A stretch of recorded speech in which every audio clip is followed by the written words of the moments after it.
Hello guys, welcome back to our channel again. I hope you all are doing well and staying safe. So हम लोग कर रहे थे अरिहंत जी के bye मनोहर पांडे, जिसमें हमने ज्योग्राफी का पार्ट स्टार्ट किया था एंड हम वर्ल्ड ज्योग्राफी कर रहे थे। सो हमने कल ये रॉक्स वाला टॉपिक कवर किया था, जिसमें हमारा बस एक पार्ट बचता है, दैट इज़ प्लेट्यू। उसके बाद हम करेंगे एटमॉस्फेयर। ठीक है, सो चलिए बिना टाइम वेस्ट किए स्टार्ट करते हैं। सबसे पहले हम पढ़ेंगे प्लेट्यू क्या होता है। ठीक है, तो प्लेट्यू क्या होता है। प्लेट्यूज जो होते हैं वो फ्लैट टेबल लाइक एरियाज होते हैं। सरफेस, हमारी जो अर्थ सरफेस है उस पर जो फ्लैट, जैसे टेबल की तरह जो फ्लैट एरियाज होंगे उनको हम प्लेट्यू बोलते हैं। ठीक है, और जिसकी साइड्स पे क्या होती हैं, स्टीप वॉल्स होती हैं, मतलब दीवारें बनी होती हैं। अब दीवारें ये नहीं है कि ईंटों की दीवारें ही होंगी। दीवारें जो हैं वो जैसे माउंटेन्स लाइक स्ट्रक्चर साइड पे होगा उसके। ठीक है, उसके बाद में फेमस प्लेट्यूज कौन कौन से वर्ल्ड के। तो प्लेट्यू और वो कहाँ पर है, सिचुएटेड कहाँ पर है, वो मतलब उसकी जगह का नाम होगा। ठीक है, जैसे फर्स्ट प्लेट्यू आता है तिब्बतन प्लेट्यू, ये हिमालयाज और कुनलून माउंटेन के बीच में है। उसके बाद में डेक्कन प्लेट्यू सदर्न इंडिया में है। Arabian plateau south west Asia में है। Plateau of Brazil central eastern south America में है। प्लेट्यू ऑफ मैक्सिको, ये मैक्सिको में है। प्लेट्यू ऑफ कोलंबिया यूएसए में है। प्लेट्यू ऑफ मदागास्कर, ये मदागास्कर में है। Plateau of Alaska northern west North America में है। Plateau of Bolivia Andes mountain में है। उसके बाद में आता है ग्रेट बेसिन प्लेट्यू, ये south of Columbia plateau USA में है। और कोलोराडो प्लेट्यू, ये south of great basin plateau USA में है। उसके बाद में आता है प्लेन्स क्या होता है। सो प्लेन्स जो है low lying flat surface, flat land बोल सकते हैं हमारी अर्थ सरफेस पे। ठीक है, with least difference between its height and lowest point is called plain. मतलब उसकी जो हाईएस्ट पॉइंट होगा और लोएस्ट पॉइंट के बीच का जो सरफेस होगा उसको प्लेन बोला जाता है। सो चलिए आज हमारा जो मेन टॉपिक है दैट इज़ एटमॉस्फेयर, जो हमने करना है इसमें। सो एटमॉस्फेयर क्या होता है। एटमॉस्फेयर क्या होता है, जो क्या होता है हमारे एयर में प्रेजेंट बोल सकते हैं, या फिर हमारे एक ब्लैंकेट जो है उसको हम एयर, ब्लैंकेट ऑफ एयर जो है उसको क्या बोलते हैं, एटमॉस्फेयर। ठीक है, ऐसे बोल सकते हैं। So vast expense of air which anvil the earth all around is called atmosphere. मतलब जो हमारी अर्थ पे जितनी भी एयर है, एयर का एक ब्लैंकेट बोलते हैं ना हम, एयर को क्या बोलते हैं, ब्लैंकेट। एटमॉस्फेयर को हम कैसे एक्सप्लेन करते हैं, ब्लैंकेट ऑफ एयर। ठीक है, तो उसको क्या बोलते हैं, एटमॉस्फेयर। सो ये कहाँ तक एक्सपैंड है, ये एक्सटेंड बोल सकते हैं, तो 1000 ऑफ किलोमीटर्स तक ये जो है एक्सटेंडेड है। अब एटमॉस्फेयर का क्या फ़ायदा है, ये क्यों है, एटमॉस्फेयर हमारा क्यों है। तो एटमॉस्फेयर जो है वो क्यों है, अगर एटमॉस्फेयर है तो हम हैं, अगर एयर नहीं होती तो हम जिंदा नहीं होते। ठीक है, मेन कारण। It protects earth surface from the sun harmful ultraviolet. हमारा जो एटमॉस्फेयर है ये सन से जो ज़्यादा हार्मफुल अल्ट्रावायलेट रेडिएशंस आती हैं, रेज आती हैं, उससे प्रोटेक्ट करता है। ठीक है, फिर स्ट्रक्चर ऑफ अर्थ एटमॉस्फेयर के बारे में अगर हम पढ़ें, सो उसमें हमारी लेयर्स आती हैं, हमारे एटमॉस्फेयर में लेयर्स होती हैं। फिर कौन सी लेयर कहाँ से लेके कहाँ तक है और उसके क्या क्या फीचर्स है वो पढ़ेंगे। तो सबसे पहले आती है हमारी ट्रोपोस्फेयर, मतलब हमारी अर्थ सरफेस से लेकर के ऊपर की तरफ 18 किलोमीटर तक ये एक्सटेंडेड होती है। फीचर्स क्या हैं, 75% गैसेज जो होती हैं ना हमारे एटमॉस्फेयर में, वो ट्रोपोस्फेयर में प्रेजेंट होती हैं। जैसे जैसे हाइट इंक्रीज़ होगी नीचे से, जैसे मान लो ये हमारी अर्थ है, यहाँ से यहाँ तक ये 18 किलोमीटर तक मान लो, यहाँ तक इसके बीच में ये ट्रोपोस्फेयर 18 किलोमीटर तक, यहाँ पे 75 गैसेस जो है प्रेजेंट रहती हैं। जैसे जैसे हाइट इंक्रीज़ होगी, मतलब ऊपर की तरफ जाएगी, टेम्परेचर जो है वो डिक्रीज़ होता जाएगा। ठीक है, अब ये ट्रोपोस्फेयर के बाद में आता है स्ट्रेटोस्फेयर। स्ट्रेटोस्फेयर ये इस 18 किलोमीटर से लेकर के 50 किलोमीटर तक आता है। ठीक है, ये हमारा सेकेंड पार्ट आ गया स्ट्रेटोस्फेयर। सो ये जो स्ट्रेटोस्फेयर होता है ना, इसमें ही ओजोन लेयर जो है प्रेजेंट होती है। ठीक है, टेम्परेचर इसमें जो है कांस्टेंट रहता है, ना बढ़ता है ज़्यादा ना ज़्यादा कम होता है। जैसे जैसे नीचे की तरफ आएंगे इससे तो टेम्परेचर क्या होगा, इंक्रीज़ होगा। नीचे की तरफ आएंगे जैसे 50 से 18 के बीच में अगर हम नीचे की तरफ आते हैं तो टेम्परेचर क्या होता है, इंक्रीज़ होता है। ठीक है, अपर लेयर टेम्परेचर जो है वो ऑलमोस्ट कितना रहता है, 0 डिग्री सेल्सियस रहता है। अब देखो जो ट्रोपोस्फेयर और स्ट्रेटोस्फेयर के बीच की जो दीवार थी, मान लो ये हमारा अर्थ सरफेस के बीच में ये नीचे वाला पार्ट ट्रोपोस्फेयर था और ये ऊपर वाला पार्ट, बीच वाला पार्ट ये स्ट्रेटोस्फेयर आ गया। अब ये जो रेड लाइन जो इसकी बाउंड्री बोल सकते हैं, इस बाउंड्री को क्या बोलते हैं, इस बाउंड्री को बोलते हैं ट्रोपोपॉज। ठीक है, उसके बाद में थर्ड लेयर क्या आती है, ये अर्थ सरफेस, ये ट्रोपोस्फेयर आ गई, स्ट्रेटोस्फेयर आ गया। अब ये थर्ड लेयर आ जाएगी आपकी मीजोस्फेयर। मीजोस्फेयर और स्ट्रेटोस्फेयर के बीच में जो बाउंड्री है उसको बोलते हैं स्ट्रेटोपॉज। ठीक है, सो ये मीजोस्फेयर जो है ये 50 से लेकर के 80 किलोमीटर तक है एक्सटेंड। ये सबसे कोल्डेस्ट रीजन बोल सकते हैं, हमारे एटमॉस्फेयर का सबसे कोल्डेस्ट रीजन कौन सा है, मीजोस्फेयर है। टेम्परेचर जो है इसमें drop to about 100 degree Celsius, -100 degree Celsius तक जो टेम्परेचर ड्रॉप गिरता है यहाँ पे। उसके बाद में मीजोस्फेयर के बाद में आता है आयनोस्फेयर, ये 80 से 600 किलोमीटर तक का है इसका जो एक्सटेंड। रेडियो वेव्स जो होती हैं वो इसी में होती हैं, bounce off the ions and reflected the wave backs to the earth. ठीक है, कुछ जो है अर्थ की तरफ बैक करती हैं, रिफ्लेक्ट करती हैं। और ये रेडियो कम्युनिकेशन में भी ये वाली जो सरफेस है, ये वाला सरफेस जो है हेल्प करता है। ठीक है, उसके बाद में आता है एक्सोस्फेयर। एक्सोस्फेयर जो है वो 6 किलोमीटर के ऊपर तक एक्सटेंड करता है, 600 किलोमीटर से ऊपर जो है लाई करता है। ये सबसे ऊपर वाला पार्ट होता है एक्सोस्फेयर जो है। इसको क्या बोलते हैं, इसको एक्सोस्फेयर को मैग्नेटोस्फेयर भी बोलते हैं। जो टेम्परेचर होता है यहाँ का वो क्या होता है, कीप राइजिंग कॉन्स्टेंटली, बढ़ता ही जाता है, बढ़ता ही जाता है। ठीक है, तो ये था हमारा एटमॉस्फेयर का स्ट्रक्चर। उसके बाद में आता है it also regulates temperature preventing the earth from becoming too hot और टू कोल्ड। कौन, इसके फीचर्स में बताया गया आई थिंक। अच्छा, ये एटमॉस्फेयर जो है वो क्या करता है, रेगुलेट करता है हमारे टेम्परेचर को और अर्थ को जो है ज़्यादा गर्म या ज़्यादा ठंडा होने से बचाता है। मेजर कॉन्स्टिट्यूशन क्या है हमारी एयर के, मेजर क्या क्या मतलब एयर में ऐसे जो जो गैसेस कंटेन होती हैं, मिक्स होती हैं, इंक्लूड होती हैं, वो कौन कौन सी होती हैं एटमॉस्फेयर में। नाइट्रोजन होती है 78%, ऑक्सीजन होती है 21%, आर्गन होती है 0.93% और कार्बन डाइऑक्साइड होती है 0.03%। ठीक है, वाटर वेपर को छोड़ के, डस्ट पार्टिकल को छोड़ के, स्मोक को छोड़ के, सॉल्ट को छोड़ के बाकी की इम्प्योरिटीज़ जो हैं वो भी एयर में प्रेजेंट होती हैं, ये आपको ध्यान में रखना है। उसके बाद में आता है हमारा green house effect and global warming. Green house effect क्या होता है और ग्लोबल वार्मिंग क्या होता है, ये वो हम इसमें पढ़ेंगे। सो ग्रीन हाउस गैसेस, कभी कभी GHG, ग्रीन हाउस गैसेस को GHG भी बोलते हैं। ठीक है, green house GH and G मतलब गैस। ग्रीन हाउस गैस जो है जिसको एब्रीवेट किया गया है GHG में, वो एक ऐसी गैस है एटमॉस्फेयर में जो क्या करती है, एब्जॉर्ब भी करती है और एमिट भी करती है रेडिएशंस को। ठीक है, रेडिएशंस को एब्जॉर्ब भी करती है अपने में और रेडिएशंस को एमिट भी करती है with in the thermal infrared range में। ठीक है, तो ये जो प्रोसेस है, ये जो प्रोसेस है वो एक फंडामेंटल कॉज है किसका, ग्रीन हाउस इफेक्ट का। मतलब कि इसी की वजह से क्या होता है, ग्रीन हाउस इफेक्ट होता है। जो प्राइमरी ग्रीन हाउस गैसेज हैं अर्थ एटमॉस्फेयर में वो क्या कौन कौन सी हैं, water vapour, carbon dioxide, methane, nitrous oxide और ओजोन। ठीक है, हमारे सोलर सिस्टम में जो एटमॉस्फेयर है वीनस का, मार्स का और टाइटन का, उनमें क्या क्या कंटेन होती है गैसेस जो कि ग्रीन हाउस का कारण होती है। वो गैसेस मतलब कौन कौन सी, कार्बन डाइऑक्साइड, मीथेन और नाइट्रस ऑक्साइड और ओजोन जो है वो हमारे सोलर सिस्टम में जो प्लैनेट्स हैं वीनस, मार्स और टाइटन, इनमें प्रेजेंट होती हैं। उसके बाद में ग्लोबल वार्मिंग क्या होता है, ग्लोबल वार्मिंग, हमारे ग्लोबल मतलब अर्थ, ग्लोब, ठीक है, वार्मिंग मतलब गर्म।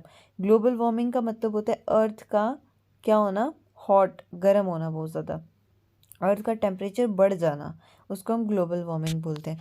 तो ग्लोबल वार्मिंग जो है वो increase of earth average surface temperature है। किसकी वजह से होता है ये, ग्रीन हाउस गैसेस जो हैं उनकी वजह से जब हमारी अर्थ का टेम्परेचर बहुत ज़्यादा राइज कर जाता है, बहुत ज़्यादा बढ़ जाता है, उसको बोलते हैं ग्लोबल वार्मिंग।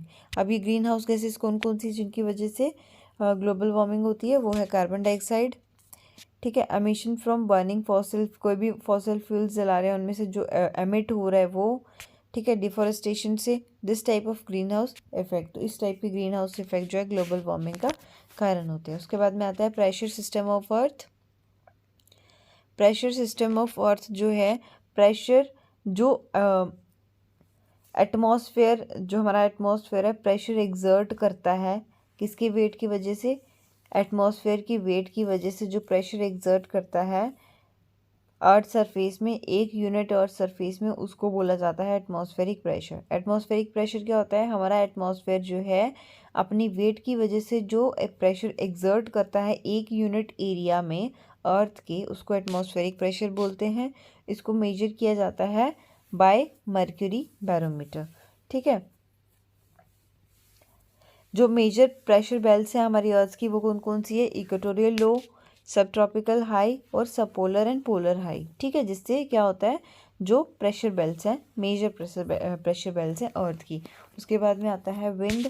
विंड क्या होती है, हॉरिजेंटल डिफरेंसेस, हमारी एयर प्रेशर में जो हॉरिजेंटल डिफरेंस होता है उसकी वजह से जो हमारी हवा है, एयर जो है वो फ्लो करती है हाई प्रेशर एरिया से लो प्रेशर एरिया तक, मतलब हॉरिजेंटल मूवमेंट होती है एयर की। तो जो हॉरिजेंटल मूवमेंट होती है एयर की उसको बोला जाता है विंड। किसकी वजह से होती है ये, हॉरिजेंटल डिफरेंसेस की वजह से एयर के प्रेशर में। तो फिर एयर जो है वो कहाँ से कहाँ मूव करती है, हाई प्रेशर एरिया से लो प्रेशर एरिया तक मूव करती है, हॉरिजेंटल में मूव करती है। उस हॉरिजेंटल मूवमेंट के अर्थ का जो वो हॉरिजेंटल मूवमेंट है, सॉरी एयर का जो वो हॉरिजेंटल मूवमेंट है उसको क्या बोला जाता है, विंड बोला जाता है, ठीक है। अब विंड की टाइप्स पढ़नी है, विंड की कौन कौन सी टाइप है वो पढ़ेंगे। सो विंड की टाइप्स में फर्स्ट सबसे पहले आती है प्लानिटरी विंड। प्लानिटरी विंड क्या होती है, प्लानिटरी विंड जो होती है ना वो पूरे साल चलती रहती है, ठीक है। The wind blowing throughout the year, कब कहाँ से लेके कहाँ तक, फ्रॉम वन लैटिट्यूड, एक लैटिट्यूड से लेकर के दूसरे लैटिट्यूड तक, in response to latitudinal difference in air pressure. हमारे एयर प्रेशर में जो लैटिट्यूडनल डिफरेंस होता है उसके रिस्पॉन्स में एक लैटिट्यूड से दूसरे लैटिट्यूड तक जो है पूरे साल हवा चलती रहती है, विंड ब्लो करती रहती है, उसको बोलते हैं प्लानिटरी, और प्रिवेलिंग विंड भी बोलते हैं, ठीक है। जो प्लानिटरी विंड है वो भी 3 टाइप्स में डिवाइड की गई है, कौन कौन सी, ट्रेड विंड, वेस्लर विंड और पोलर विंड, ठीक है।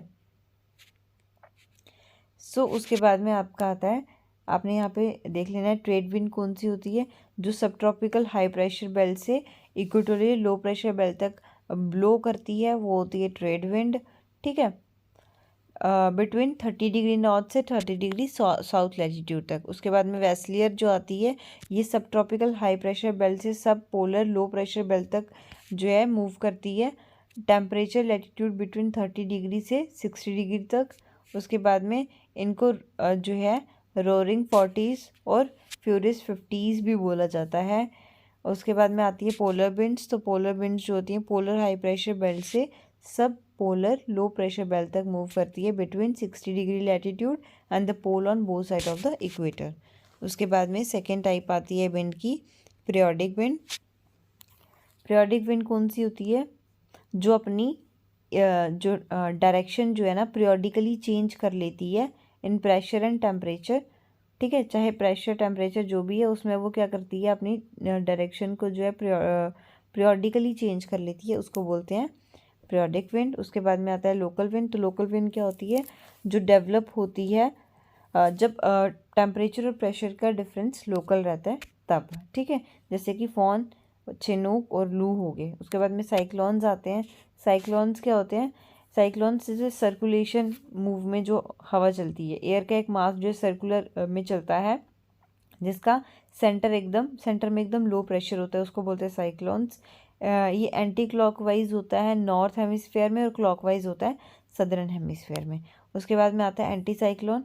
तो ये हमारे जो साइक्लोन होते हैं वो इनवर्ड सर्कुलेशन में जाते हैं और जो आउटवर्ड सर्कुलेशन में जाते हैं, ठीक है। इनवर्ड मतलब अंदर की तरफ, हमारे साइक्लोन्स होते हैं ऐसे अंदर की तरफ जो सर्कल करते हैं वो आते हैं साइक्लोन्स, और एंटी साइक्लोन्स हो गए जो बाहर की तरफ करते हैं, ठीक है। एंटी साइक्लोन्स होते हैं जिनकी रैपिड मूवमेंट तो होती है एयर मास की लेकिन आउट बाहर की तरफ होती है, और उसका जो सेंटर होता है वो हाई प्रेशर सेंटर होता है, लो प्रेशर नहीं होता, और साइक्लोन में लो प्रेशर होता है। उसके बाद में आता है हरिकेन। हरिकेन क्या होते हैं, इनको जो है ट्रॉपिकल साइक्लोन या ट्रॉपिकल स्टॉर्म भी बोलते हैं। ये हम बोल सकते हैं कि ऑलमोस्ट 650 किलोमीटर अक्रॉस तक इसकी डिस्टर्बेंस है, स्पिनिंग करता है ये around the central area of very low pressure, मतलब जिसका सेंटर में एकदम लो प्रेशर होता है, और ये कम से कम 650 किलोमीटर तक चलता है। ठीक है, with wind speed above 140 kilometre per hour से इसकी से ऊपर इसकी जो है विंड स्पीड होती है। उसके बाद में आता है कुछ लिस्ट है एक लोकल विंड की। विंड का नाम होगा और विंड का नेचर होगा कि विंड कैसी होती है। जैसे चिनूक जो है, चिनूक हॉट होती है, ड्राई विंड होती है इन रॉकीज़, मतलब जहाँ पे रॉक्स वगैरह होती हैं, और इनको स्नो ईटर भी बोलते हैं। फिर फॉन जो है ये हॉट ड्राई विंड होती है एल्प्स में। फिर खामसीन जो है हॉट ड्राई विंड होती है इजिप्ट में। उसके बाद में सिरोको जो है हॉट मॉइस्ट विंड होती है फ्रॉम जो सहारा डेजर्ट से मेडिटेरियन सी तक आती है, और इनको एज ब्लड रेन भी बोला जाता है। फिर सोलानो जो है हॉट मॉइस्ट होती है विंड, सहारा से जो है ये पेनिनसुला तक आती है। उसके बाद में हरमटन हॉट ड्राई विंड जो इंटीरियर ऑफ वेस्टर्न अफ्रीका के आउटवर्ड ब्लो करती है, बाहर की तरफ ब्लो करती है, इसको गूनिया डॉक्टर भी बोला जाता है। उसके बाद में बोरा, ये कोल्ड ड्राई विंड होती है, आउटवर्ड जो है मूव करती है, इसकी मूवमेंट ब्लो कहाँ पे करती है, आउटवर्ड करती है, हंगरी से नॉर्थ ऑफ इटली तक। उसके बाद में mistral very cold wind which blows from Alps over France, Alp से जो है ब्लो करती है ओवर फ्रांस तक। पूनास ये कोल्ड और ड्राई ब्लोइंग विंड होती है, जो वेस्टर्न साइड ऑफ एंडीज़ के नीचे टूवर्ड्स उनकी वेस्टर्न साइड की ऑफ एंडीज़ में जो है मूव करती है। उसके बाद में आती है ब्लिज़ार्ड, ये भी बहुत कोल्ड विंड होती है टुंड्रा रीजन में। Purga cold wind in Russian tundra. फिर levanter cold wind in Spain. फिर norwester hot wind in New Zealand. Santa Ana hot wind in south California in USA. Sorry अगर मैंने किसी भी वर्ड को मिस प्रोनाउंस किया हो, ठीक है। उसके बाद आती है कुछ major rivers of the world, कौन कौन सी रिवर है और कहाँ कहाँ पे है, इसका ओरिजिन कहाँ पे है। जैसे नाइल रिवर आती है तो इसका ओरिजिन है विक्टोरिया लेक, अमेज़न एंडीज में पेरू, ठीक है। फिर यंगटीज जो है तिब्बतियन कियांग प्लेट्यू। फिर मिसिसिपी जो है इतास्का लेक यूएसए में है। फिर येंसी जो है तानुओला माउंटेन्स में। होंगहो जो है कुनलुन माउंटेन में। ओबी अटलाई माउंटेन रशिया, कॉन्गो लुआल्बा और लुआपुला रिवर में। अमूर नॉर्थ ईस्ट चाइना। लेना Baikal mountain, Mekong Tibetan highland और नाइगर जे गुनिया में। उसके बाद में आते हैं साइक्लोन्स ऑफ द वर्ल्ड। सबसे पहले आता है टाइफून चाइना सी में, ट्रॉपिकल साइक्लोन इंडियन ओशन में, हरिकेन्स कैरिबियन सी में, टॉर्नेडोज यूएसए में, विलीज नॉर्थन ऑस्ट्रेलिया में, ठीक है। फिर आते हैं important canals of the world, कौन कौन सी है इंपॉर्टेंट कैनाल्स। सबसे पहले आती है Panama Pacific Ocean with Caribbean Sea. फिर Suez Mediterranean Sea to Red Sea, Erie Atlantic Ocean to Great Lakes, Kiel North Sea to Baltic Sea. उसके बाद में आता है deepest point of ocean, ocean का कौन सा पॉइंट डीपेस्ट है। ओशियन में सबसे पहले आता है पैसिफिक, जिसका मैरियाना ट्रेंच डीपेस्ट पॉइंट है। फिर अटलांटिक का प्यूर्टो रिको ट्रेंच जो है डीपेस्ट है। इंडियन का जावा ट्रेंच और अराक्टिक का यूरोशियन बेसिन, ठीक है। उसके बाद में आता है important states of the world, state कौन कौन सी है, वाटर बॉडीज जो उसके साथ में ज्वाइन है वो कौन सी है, और एरिया। सबसे पहले आता है बैबल मैंडेब, तो ये वाटर बॉडी जिसका ज्वाइन है वो है रेड सी और अरेबियन सी, और एरिया है अराबिया एंड अफ्रीका। उसके बाद में बियरिंग वाटर बॉडी ज्वाइंट है इसका आर्कटिक ओशियन और बियरिंग सी, एंड एरिया है अलास्का एंड एशिया। उसके बाद में Bosphorus Black Sea and Marmara Sea, और एरिया है टर्की। फिर Dover North Sea and Atlantic Sea, और एरिया है England and Europe. Florida Gulf of Mexico and Atlantic Ocean, और फ्लोरिडा और बहामास आइलैंड इसका जो है एरिया है। उसके बाद में आता है नेक्स्ट, आप यहाँ पे देख सकते हो, ये आपको रीड आउट कर लेने हैं। यहाँ पे रीड आउट आप या तो आप वीडियो को पॉज कर लो या फिर स्क्रीनशॉट ले लो, यहाँ से इसको रीड आउट कर सकते हो। उसके बाद में आ जाती है आपकी इंपॉर्टेंट लेक्स और लोकेशन। लेक्स में कैप्सियन सी एशिया में है, सुपीरियर कनाडा एंड यूएसए में, विक्टोरिया अफ्रीका में, फिर हुरॉन कनाडा में, मिचिगन यूएसए में, तंगीका अफ्रीका में, बैकाल रशिया में, ग्रेट बियर कनाडा में, अराल कजाकिस्तान में और ग्रेट स्लाव कनाडा में। ठीक है, उसके बाद में आते हैं कुछ वाटरफॉल्स। तो वाटरफॉल्स और उनकी लोकेशन देखनी है। एंजल फॉल्स वेनेजुएला में है, तुगेला फॉल्स साउथ अफ्रीका में है, मोंगो नॉर्वे में है, योस्माइट यूनाइटेड स्टेट्स में है। ठीक है, कैटराटा युम्बिला पेरू में है। उसके बाद में आती हैं रिवर साइड सिटीज़, कौन कौन सी है ये आपको यहाँ से देख लेनी है। कौन सा टाउन है ये आपको, ये उतना इम्पोर्टेंट नहीं है ये जो आपका रिवर साइड सिटीज़ है, बट एक बार आप पॉज करके इसको रीड आउट कर लेना। ठीक है, या फिर मैं वीडियो ऐसे स्क्रॉल कर रही हूँ, या तो आप पॉज कर सकते हो या स्क्रीनशॉट ले सकते हो। उसके बाद में ये आती है great desserts of the world, ये आपको पढ़ लेने हैं। सहारा डेजर्ट नॉर्थ अफ्रीका में है, अफ्रीका में। फिर ऑस्ट्रेलिया में है, अरेबियन अरेबिया में है। फिर दश्त लूट ईरान में है, दश्त कावेर ईरान में है, डेजिट्यू दे सचूरा पेरू में है। ये आपको रीड आउट कर लेने हैं यहाँ पे सारे। उसके बाद में आते हैं major islands of the world, कौन कौन से आइलैंड हैं, कितना एरिया है, कौन सी कंट्री में। जैसे ग्रीनलैंड 2175600 एरिया इसका जो है किलोमीटर स्क्वायर में, और कंट्री डेनमार्क है। फिर न्यू गिनिया इसका 785753 किलोमीटर स्क्वायर एरिया है, और कंट्री कौन सी है, मेलेनेशिया। ठीक है, उसके बाद में बोर्नियो है। ये आपको अच्छे से सारे रीड आउट कर लेने हैं, या तो आप स्क्रीनशॉट ले लो या फिर वीडियो को पॉज कर लो। फिर आता है मिनरल्स ऑफ द वर्ल्ड, कौन कौन से मिनरल्स हैं वो आपको पढ़ने हैं, देख सकते हो आप यहाँ पर। जैसे फर्स्ट आता है गोल्ड, और इसका लीडिंग प्रोड्यूसर है चाइना। फिर बॉक्साइट ऑस्ट्रेलिया, कॉपर का चील, प्लैटिनम का साउथ अफ्रीका, क्रोमियम का साउथ अफ्रीका, वेनेडियम का चाइना, एंटीमोनी का चाइना, टंगस्टन का चाइना, फॉस्फेट का भी चाइना, मैंगनीज का भी चाइना, डायमंड का रशिया, आयरन ओर का चाइना, पेट्रोलियम का यूएसए। ठीक है, ये आपको पढ़ लेना है। उसके बाद में famous grasslands of the world आ जाते हैं, वो आपको पढ़ लेने हैं यहाँ से। या तो वीडियो को पॉज कर लो या स्क्रीनशॉट ले लो, मैं स्क्रॉल कर दूँगी साथ साथ में। मैं बस वही चीज़ें रीड आउट कर रही हूँ जो ज़्यादा इंपॉर्टेंट हैं। ये भी इंपॉर्टेंट हैं, बस आप एक बार इनको देख लेना। ये उतने इंपॉर्टेंट नहीं है, मैं बस उन्हीं चीज़ों को रीड आउट कर रही हूँ जो ज़्यादा इंपॉर्टेंट है।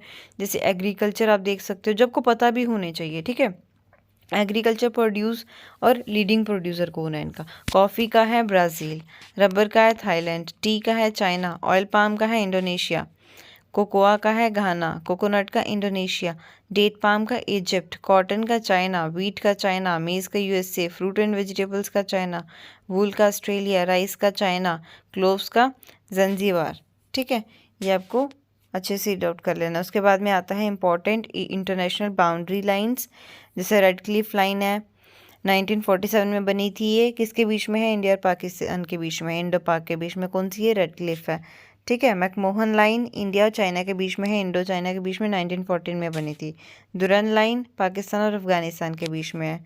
ठीक है, हिंडनबर्ग लाइन जर्मनी और पोलैंड के, मैगिनॉट लाइन फ्रांस और जर्मनी के, ऑर्डरनेसी लाइन जर्मनी और पोलैंड के।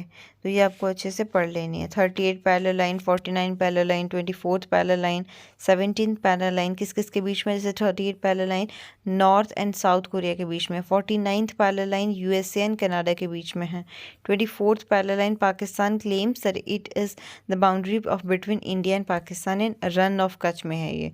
17 पैरेलल लाइन नॉर्थ वियतनाम और साउथ वियतनाम के बीच में है। उसके बाद में आती है highest and lowest point of the continent. तो एशिया, कॉन्टिनेंट एशिया का हाईएस्ट पॉइंट है माउंट एवरेस्ट, जिसकी हाइट है 8850 और लोएस्ट है डेड सी -396। उसके बाद में अफ्रीका का हाईएस्ट पॉइंट है माउंट किलिमंजारो और लेक असल इसका लोएस्ट पॉइंट है। नॉर्थ अमेरिका का माउंट मैकिनली और डेथ वैली। सो ये आपको रीड आउट कर लेने हैं। ठीक है, हमारे कॉन्टिनेंट्स का हाईएस्ट पॉइंट कौन सा है और लोएस्ट पॉइंट कौन सा है। उसके बाद में आती हैं कुछ important industries. Industrial cities. So ये आपको रीड आउट कर लेनी है। ये देखो, जैसे अंशन चाइना में है, आयरन एंड स्टील की ये इंडस्ट्री है। फिर बाकू ये पेट्रोलियम की है। फिर विलफास्ट शिप बिल्डिंग की है। सो ये आपको अच्छे से सारी ये रीड आउट कर लेनी है। आप यहाँ पे स्क्रीनशॉट ले लो या फिर इसको जो है पॉज कर लो वीडियो को। एक बार मैं अच्छे से पूरा स्क्रॉल कर देती हूँ फिर से, ताकि आप फिर से पॉज करके स्क्रीनशॉट ले सकते हो या फिर आप उसको पॉज करके रीड कर सकते हो। सो एक बार इसको पढ़ लेना। जो चीज़ें ज़्यादा ज़रूरी थी वो मैंने ऑलरेडी आपको पढ़ा दी हैं। जो मैंने नहीं पढ़ाई, मतलब जो मैंने बोल के नहीं बताई हैं आपको, वो चीज़ें आपको पता तो होनी चाहिए, पर वो इतनी ज़्यादा इम्पॉर्टेंट नहीं है। तो एक दो बार उसको अच्छे से रीड आउट कर लेना, बस काफ़ी है। सो आई होप आपको ये वीडियो अच्छी लगी हो। अगर वीडियो आज की अच्छी लगी हो तो लाइक करना, शेयर करना, सब्सक्राइब करना मेरे चैनल को। And thanks for my video.